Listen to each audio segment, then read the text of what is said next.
should we free Tina Peters? No. ¿Por qué? I mean, let me just put it out there. Here's a 70-year-old lady who committed a first offense that is a non-violent offense, and we got murderers going out on parole left and right. Yes, I believe she should have gone, something should have happened for her crime, and I do believe she's guilty of that. But come on, this is just ridiculous. I agree with you on the last part about murderers being let out early. I certainly agree with you there, John. But remember, we have to remember something. She was convicted by a jury in a red Republican county. She was prosecuted by a Republican district attorney. She was convicted by that jury, and she was sentenced in that red county of Mesa County. So it wasn't as if she was railroaded by the Denver DA or something. I mean, these are strong Republicans that put her in jail. And on top of it, I'm not sure I even agree with you on that she is a nonviolent offense. No, she didn't blow up the courthouse or anything like that. But I think when you start tampering with election equipment and doing it in such an inappropriate and illegal way that she did, you are doing violence to our system. And you're undercutting the very faith and credibility of our system. And so she deserved to get convicted. She deserved the jail sentence.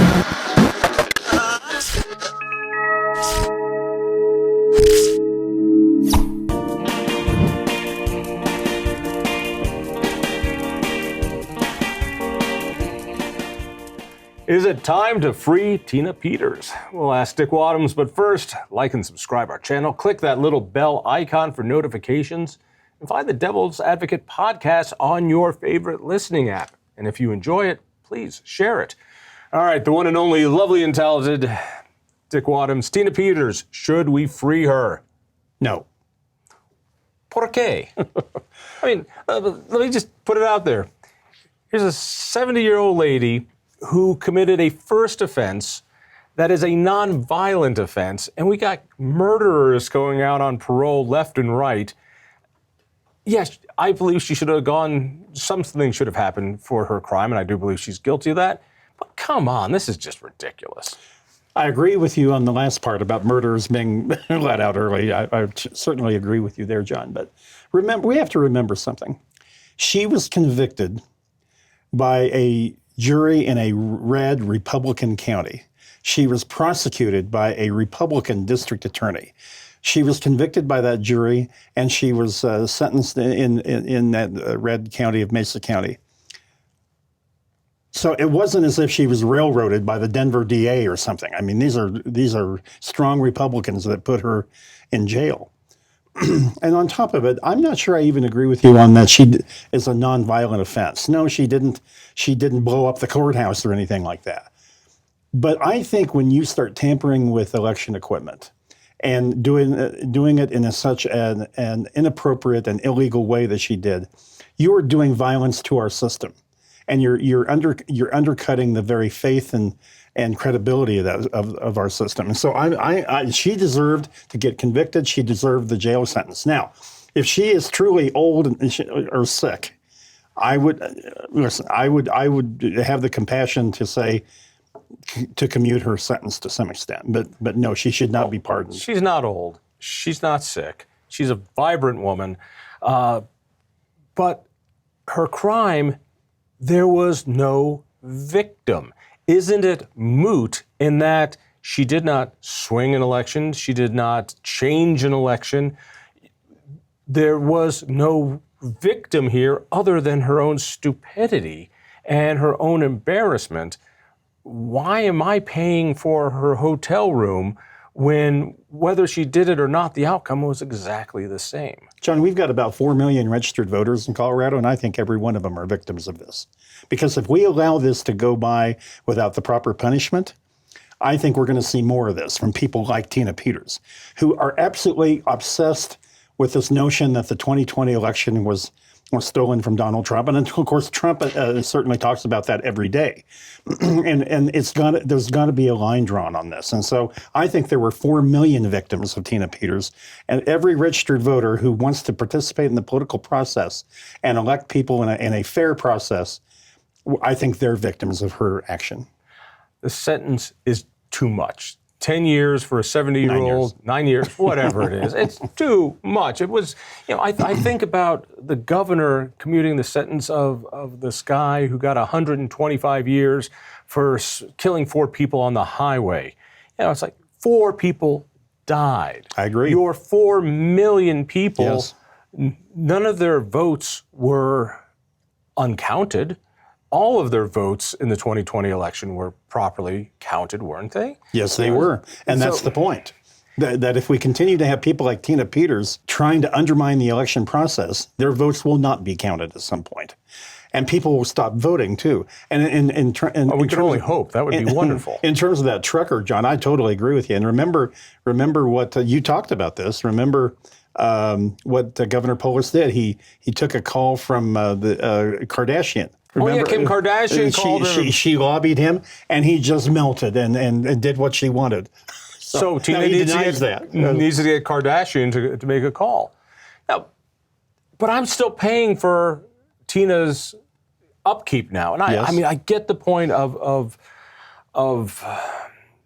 protecting the process, but also I'm thinking about it wasn't that many years ago when the state legislature changed the law and said that you can vote where you intend to live for same-day voter registration. So we were the only state in the country that had mail-in ballots and same-day voter registration, which meant you could just move people around or say you move people around to win elections.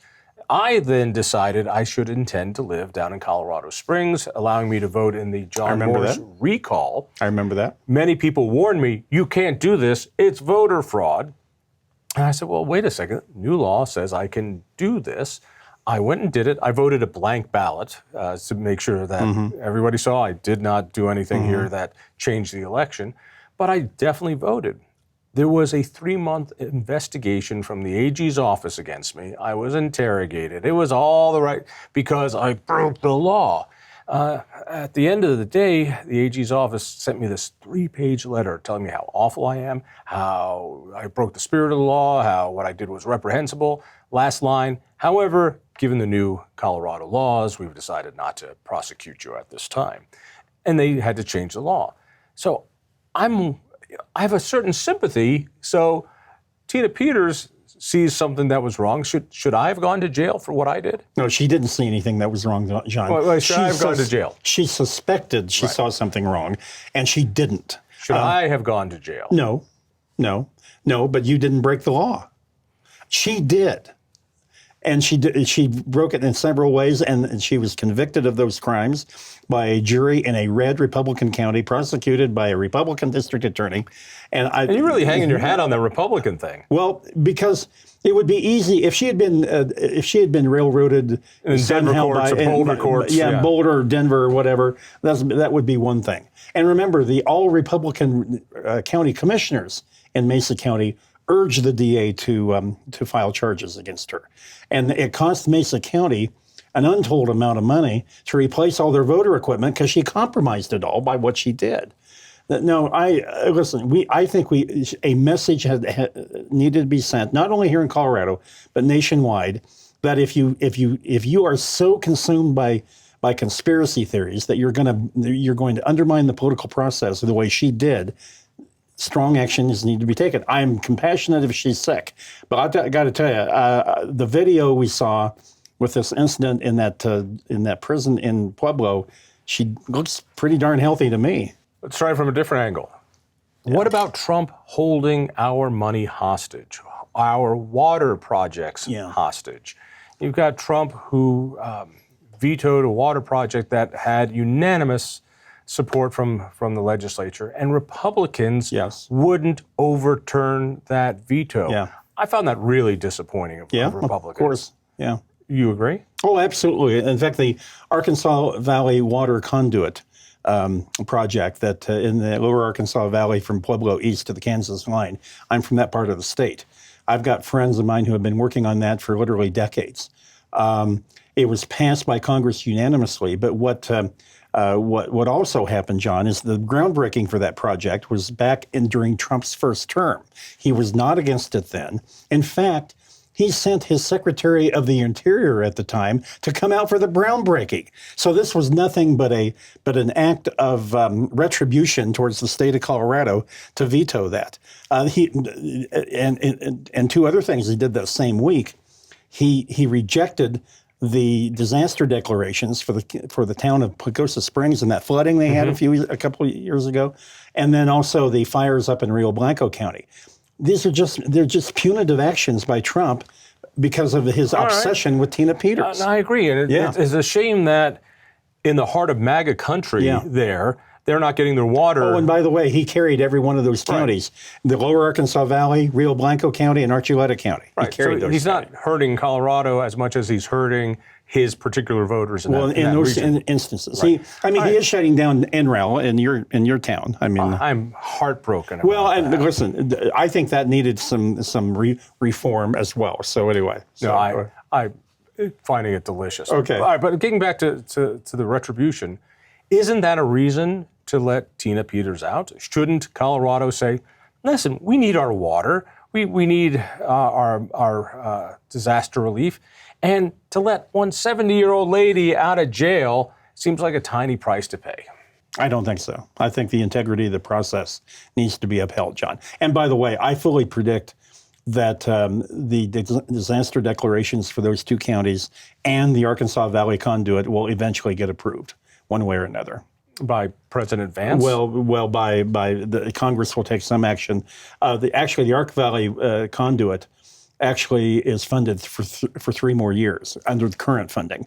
And actually, the funding, the actual bill that he vetoed was not providing funding. It was to adjust the terms of the repayment by the communities down there for that project. So anyway. So nothing I'm throwing at you here is budging you at all on Tina Peters. No, not at all. Strip all the funding, take away our roads. They can.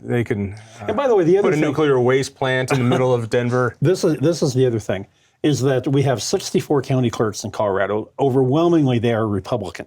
Now, not the big counties, not Jeffco and Arapahoe and Denver, Boulder, and Denver and Boulder, but the vast majority of the clerks are Republicans. They strongly, except for 1 or 2 exceptions, they strongly oppose any reduction in that sentence, as I understand it. And I think that says something there. They don't want her to essentially be rewarded for her actions as they try to. I mean, they are under a lot of stress because they get threats all the time from these people who say the election was stolen, and they don't want her to be rewarded. Are you worried that if she is given clemency, that she becomes a hero of the MAGA world and goes from state to state? Well, remember before she got convicted that the pillow guy in Minnesota, what's his name, Lindell, trotted her around to a couple of conferences, and you can't tell me that she won't become a national martyr figure for stolen election conspiracies, and that's exactly what will happen. All right, let's switch gears. It's an election year. Mm-hmm. I think it's going to be a hideous election here in Colorado. Yeah. Let's start with the House races, U.S. House. Mm-hmm. Is Hurd on the Western Slope, is he safe from, 1, a challenge from Hope Scheppelman, and then 2, in reelection? In the primary, I think he's in a very strong position. Hope Scheppelman is kind of the darling of the once again, the stolen election crowd. She will get some votes. She will have a political base. There's no doubt about it. But unlike Congressman Scott Tipton, who I have a lot of respect for, Hurd is taking the challenge very seriously. Remember, Tipton got knocked off by Boebert when he didn't pay attention to the threat. Hurd's not doing that. And so I think Hurd is really an outstanding member of Congress. So he will beat her. He will also. The Democrats won't even touch the district if he wins the primary. If he loses the primary, John, I guarantee you the 3rd district will be on a top targeted district at that point, and they probably would win it.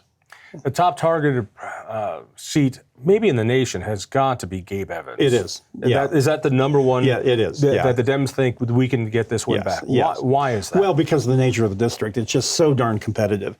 Remember, this will be only the 3rd election that's been on the ballot. The first election, it's for people not following. It's such a new district. It was created just a few years ago.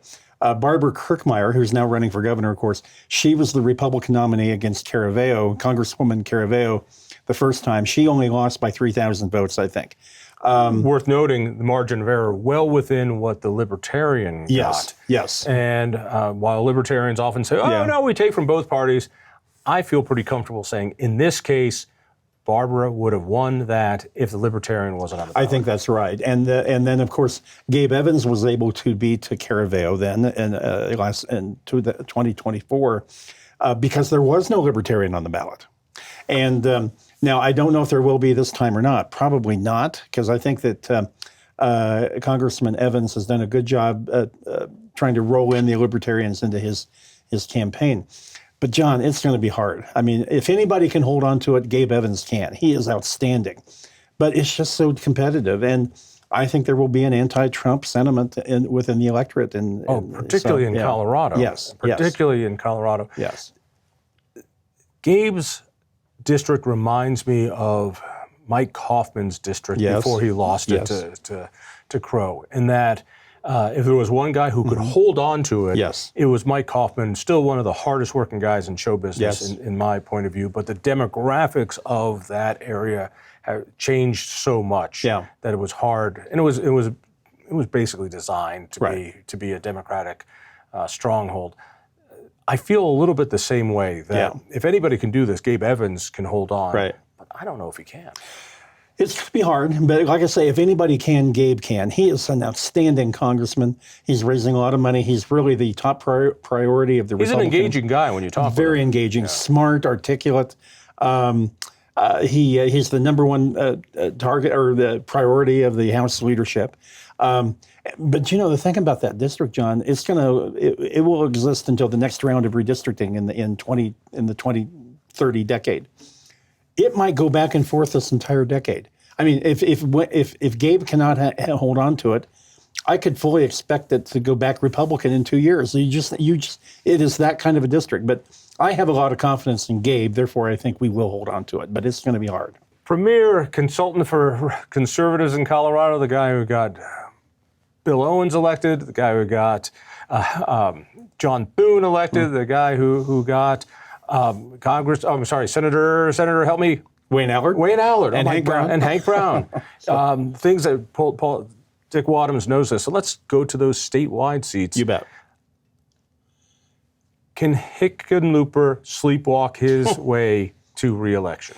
Unfortunately, probably. I think he is a lousy senator, and but you're a partisan. You're going to say that anyway. I know, but I'll tell you, 4 years ago or 6 years ago when he ran the first time, he beat Senator Cory Gardner only because of the anti-Trump sentiment in 2020 that year. And he literally, John, campaigned from his basement because he could, because of COVID. And remember his famous quote when the press asked him, Mr. Hickenlooper, why aren't you debating your opponents? And this is in the Democratic primary. I need my sleep. Now, what does that tell you about this guy? I mean, I need my sleep. And he has sleepwalked through his entire term, and now he's running for re-election. There is a Democratic challenger.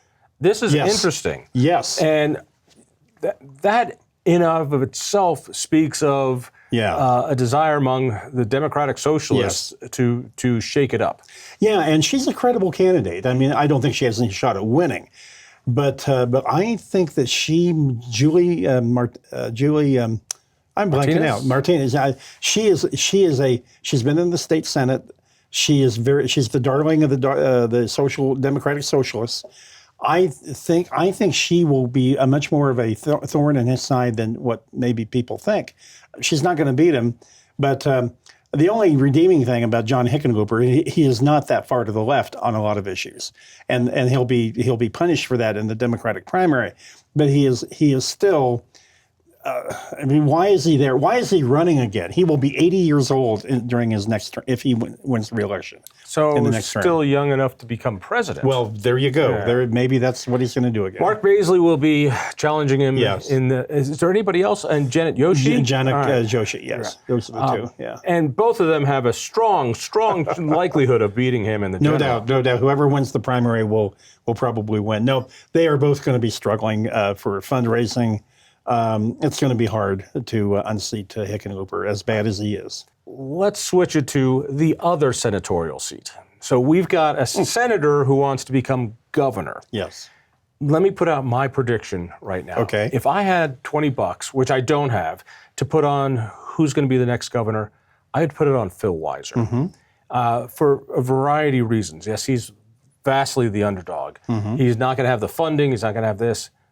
But he has a charisma that a sleepwalking Bennett doesn't have. He doesn't. He can connect better with people. But there's something that I think is deadly for Bennett. Yeah.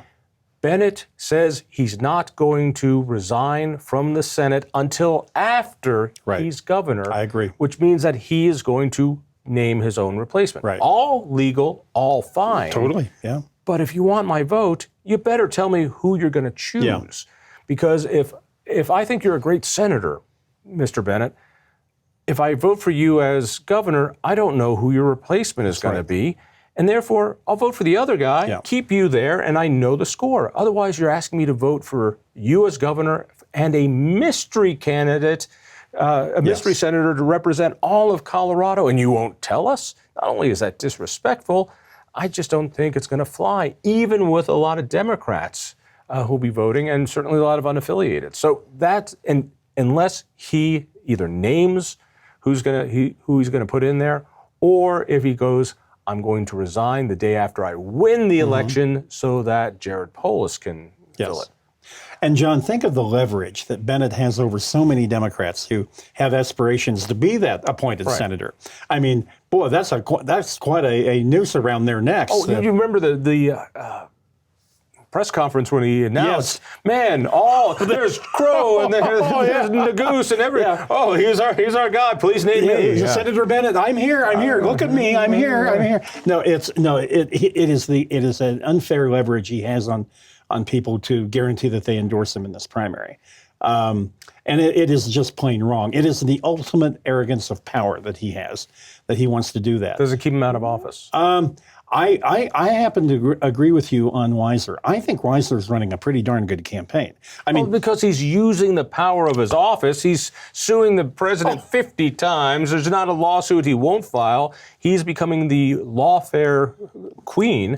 Yes. And it's ridiculous. I think it's horrible, and I hate it. But I thought Bennett had a pretty good attack on him the other day in their forum. Bennett said, Attorney General, you keep talking about these lawsuits. Well, most of them are filed by other people. You just stick your name on. They're not your lawsuits, which I thought was a pretty good hit on him.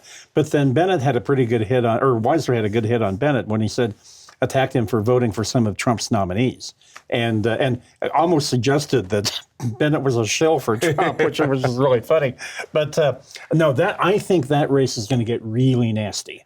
And, I think so too. And also this idea that they're both running to save us from Trump. Yes. I was like, dude, you're a senator. Isn't that a better place to play check and balance from the president than being a governor? Well, that's the thing. Yeah, when he says, I don't buy that. No, I want to be governor. I think he's tired of the air flights. Oh, listen, and he probably sees that the chances of Democrats taking control of the Senate is pretty remote. Not impossible, but for the next 3 or 4 election cycles. And I think what I've heard from Democrats I've talked to, John, is they say, why is he running for governor?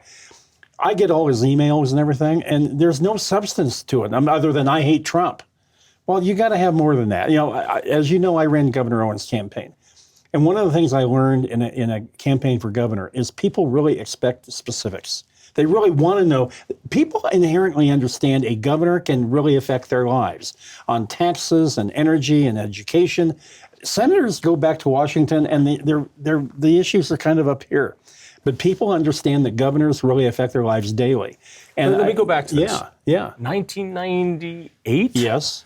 Bill Owens, treasurer, a friend of mine, was running, and everywhere he went, he said, if elected, I still remember these damn 3 things. I will lower the income tax, I will widen I-25, and I will fund charter schools. I mean, you just, poor guy, every goes, lower taxes, I'm going to do this. But it was these 3 things. Yes. And lo and behold, he did those three things. He did through and it was there.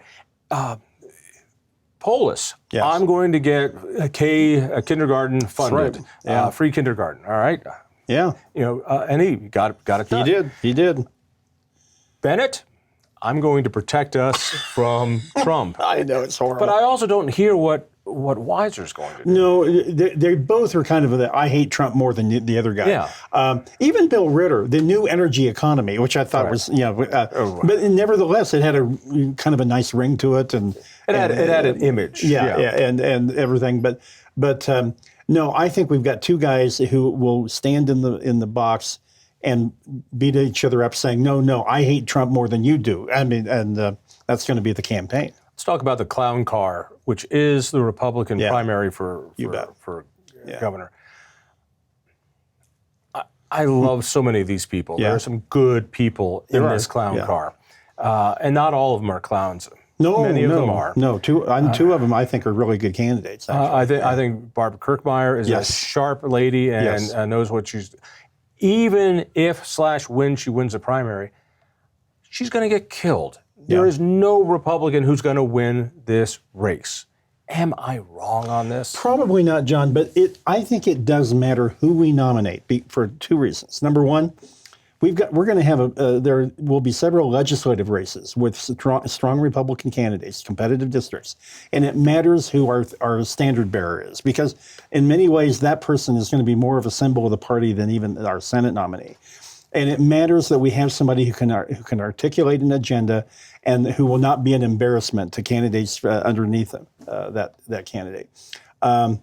You and I are old enough to remember the Dan Mays debacle, which cost us dearly. It did.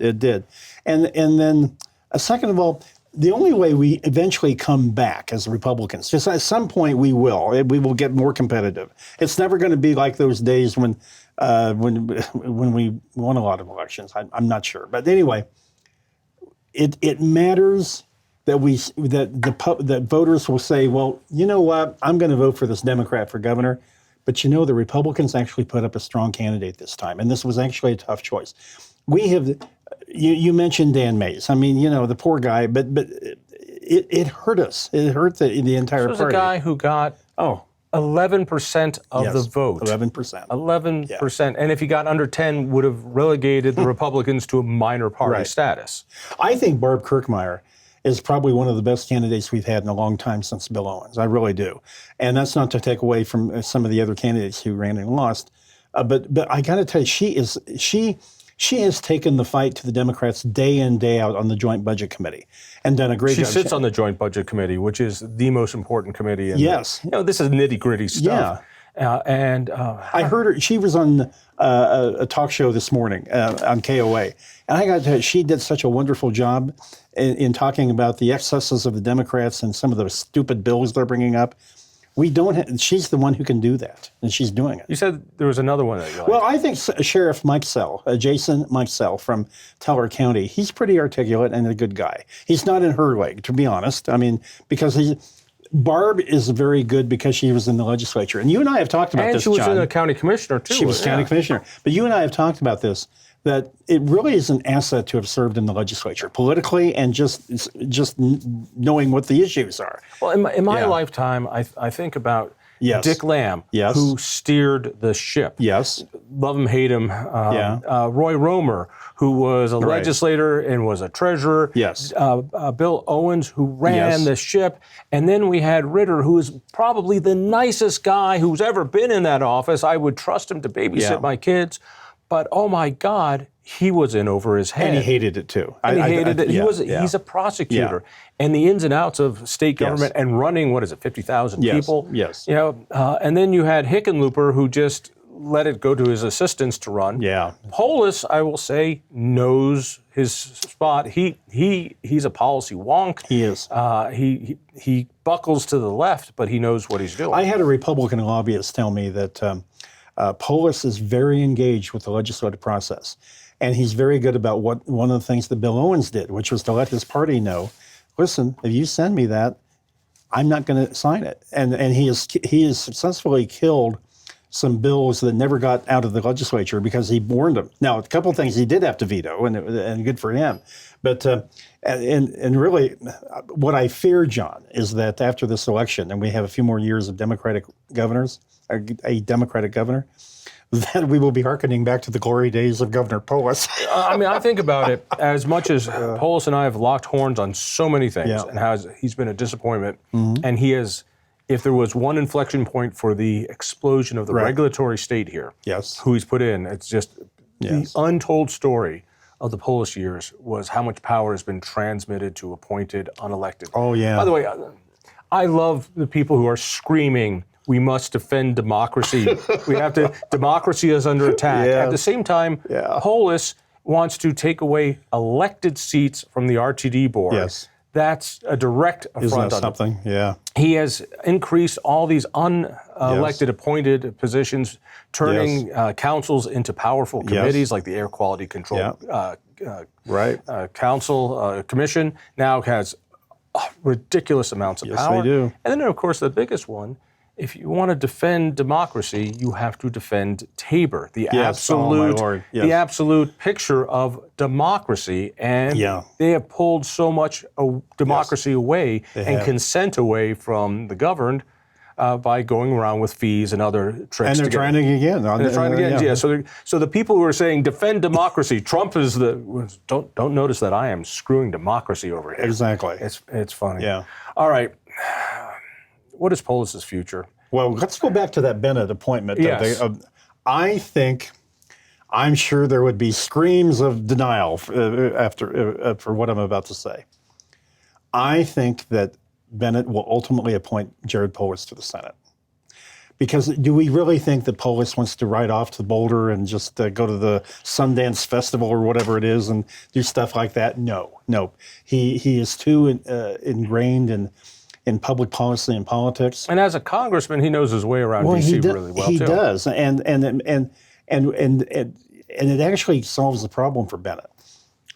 Trying to choose between the Congressman Joe Neguse, who was eminently very popular in the Democratic Party, very respected, frankly, he's very well liked, or Jason Crow, or Brittany Pedersen. We've never had a black senator. We've never had a woman senator. You've got Joe Neguse in front of you, or Brittany Pedersen. I don't know if you noticed, we've never had an openly gay senator. Well, that is exactly right. But I think it would solve a problem for Bennett if he just said, we need to keep Governor Polis representing Colorado. And that would be an easy way out for him. Bringing us to where we started on this. Yeah. If Bennett, the candidate, said, I'm not going to resign my seat until after I become governor, at which point I'm going to nominate Jared Polis, would that help him win the governorship, win the primary? That's all he needs to do is win the primary. Or would it hurt him? Actually, that's a really interesting question. I think it would probably help him because it would take the mystery out of it. It makes some sense. I mean, Polis is a popular governor. Why wouldn't you? And he's won statewide twice. He would hit the ground running. He was in Congress, as you said, John. I mean, it makes sense to appoint a former governor. He would be a former governor at that point. And then we'd have two former governors sitting in. Yeah, I mean, honestly, I think it would solve that problem because I agree with you. I think Bennett's going to get a lot of pressure from people. Tell us who you're going to appoint. I'll go back to my premise. He is not going to win the primary until he answers that question or says he's going to resign if he wins. Yeah. But if he let's do the other one. All right, I'm going to resign the moment I win the election. That gives 3 months for Polis to decide. Does Polis nominate himself appoint himself to be senator? Which has happened before. Yeah. When Hubert Humphrey died, I think the governor of Minnesota, Democratic, appointed himself, and then he lost the election very quickly. I don't think Polis would do that. I don't. Why not? I actually think that Governor Polis would have enough respect for the process to know that that's probably just not the right thing to do. It's a legal thing to do, but I think he would. If it's illegal, what's wrong with it? Well, I don't know. I honestly don't think We live in the age of Trump. My God, what's wrong with it? Well, that's a good point. I don't think he would. But then that would throw into Polis's lap this whole problem with who do you appoint at that point, and then that would be a lot. There'd be a lot of lobbying on that. So yeah. He probably doesn't want that. Yeah. All right, let's speed this along. Okay. My world is the state of Colorado. Right. That's where I operate. That's the politics I care about. Yeah.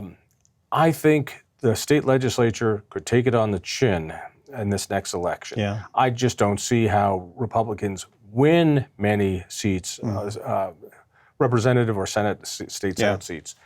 I think they could become an official minority party. That is, that they could be they could be relegated to they don't need. There would be super majorities of Supermajority, Democrats. that's what Right. I mean, they're almost a super minority party now. Right. How bad is it, and what seats should we look out for? Well, remember we won 3 seats in the House that took away the supermajority status from Democrats. Democrats. By the way, I'm not a Republican anymore. Well, that's true. That's right. Yeah, I've seen the light. The Senate has been one short of a supermajority for 2 or 3 cycles now. I see what you're saying, and actually, I think that could happen. I think that the 3 seats that Republicans won in 2024 in the House could easily be lost again if there's that. Do you remember which seats, what areas that was? Oh, I used to. I'm trying to remember, and then the Democrats just need to win a net of one more. I think it's one more seat because we basically treaded water in the Senate. We just maintained what we had. They just need one more, as I recall. The anti-Trump sentiment in Colorado is going to be pretty deep. I know the people who are loyal to President Trump, they hate hearing that, but every poll shows his approval rating in Colorado is like in the low 30s. His disapproval is in the 60s. In the 60s? Yes. So it's not no opinion. No. It's like there's nobody who says, I don't know what I think about Donald Trump. I mean, listen, and I say that as somebody who I appreciate so much of what he's done. The tax bill, I think what he's done at the border, I think that what he's done on deregulation, I love all that stuff. But this is the bottom line. The 800,000 people who have moved here in the last 15 years, John, hate his guts.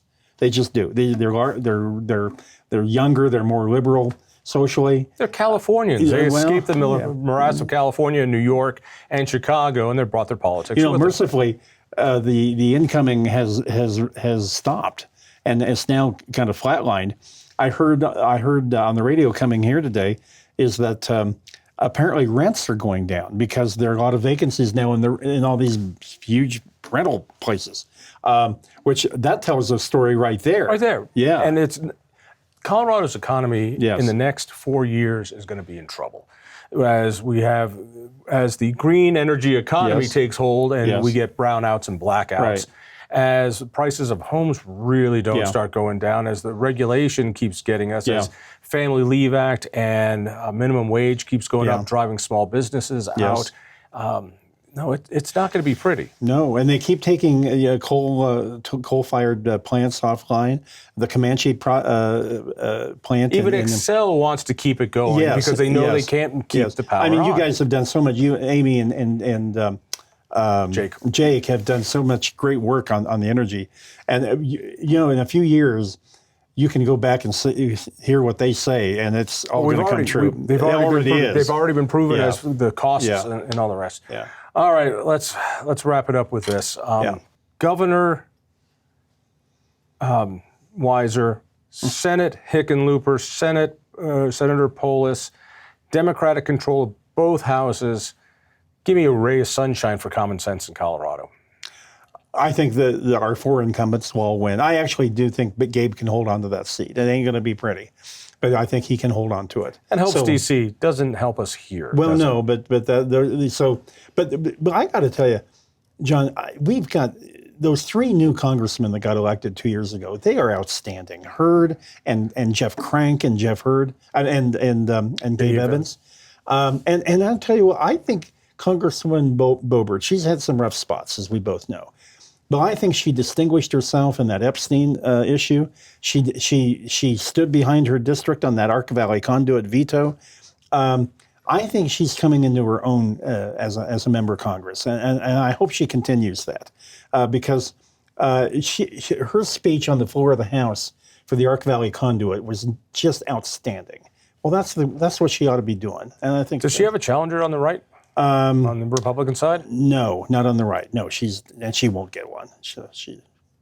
And she's going to get reelected very easily. I mean, there are a couple of candidates running against her on the Democratic side. Finally, what should we rename Greenland?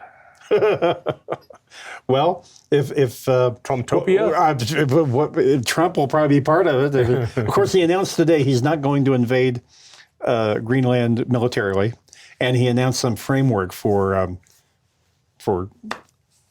doing something with Greenland. I don't know what the details are, but we'll see. Oh, it's going to be fun. It will. Dick, thank you so much. Thank you, John. Thank you.